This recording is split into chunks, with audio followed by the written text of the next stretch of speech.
धन्यवाद अध्यक्ष जी। मैं आज पहली बार सदन में बोल रहा हूं, तो अगर मुझसे कोई त्रुटि हो जाए तो आप सब लोग मुझे क्षमा कीजिएगा। माननीय अध्यक्ष जी, कहा जाता है कि भाषा हमारे अस्तित्व का मूल है। हम अपनी भाषा में बेहतर तरीके से सोच समझ और अभिव्यक्त कर पाते हैं। महात्मा गांधी जी ने भी मातृभाषा के प्रति कृतज्ञ होने की बात कही है।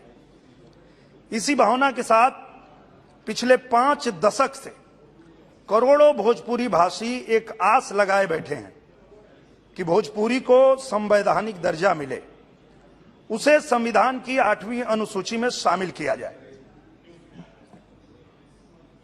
लेकिन भोजपुरी का इंतजार खत्म नहीं हो रहा है। कभी तो भाषा के भेद का पाठ पढ़ाकर, तो कभी नियमों की अस्पष्टता का हवाला देकर भोजपुरी भाषियों की मांग पूरी नहीं होने दी गई। अध्यक्ष जी, भारत से अलग मॉरिशस की पहल पर यूनेस्को ने भोजपुरी संस्कृति के गीत गौनई को सांस्कृतिक विरासत का दर्जा दिया, लेकिन पहले के केंद्र की सरकारों ने कभी कोई ठोस प्रयास नहीं किया।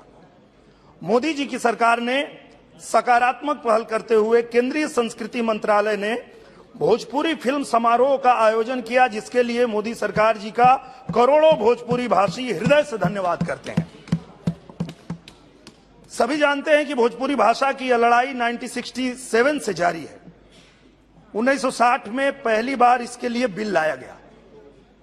तब से अब तक संसद में इसे लेकर 18 प्राइवेट मेंबर बिल भी आ चुके हैं। कई आंदोलन भी हुए।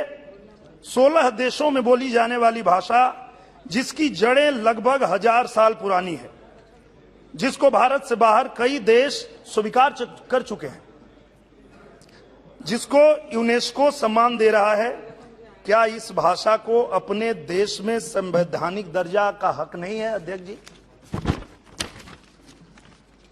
हमें उम्मीद जगी थी 2012 में एक प्रस्ताव पर भाषण देते हुए गृह मंत्री श्री पी चिदंबरम जी ने भोजपुरी में कहा था, हम रउआ सबके भावना के समझता नहीं। हम मानसून सेशन में भोजपुरी को मान्यता देने के लिए बिल लाएंगे, लेकिन तत्कालीन सरकार ने हमारी उम्मीदों पर पानी फेर दिया। अध्यक्ष जी, तत्कालीन गृह मंत्री ने सदन में आश्वासन देकर अपने बात से पीछे हट गए और भोजपुरी के सम्मान के लिए उन्होंने कुछ नहीं किया। अब मोदी जी की सरकार है जो असंभव को संभव करने के लिए जानी जाती है।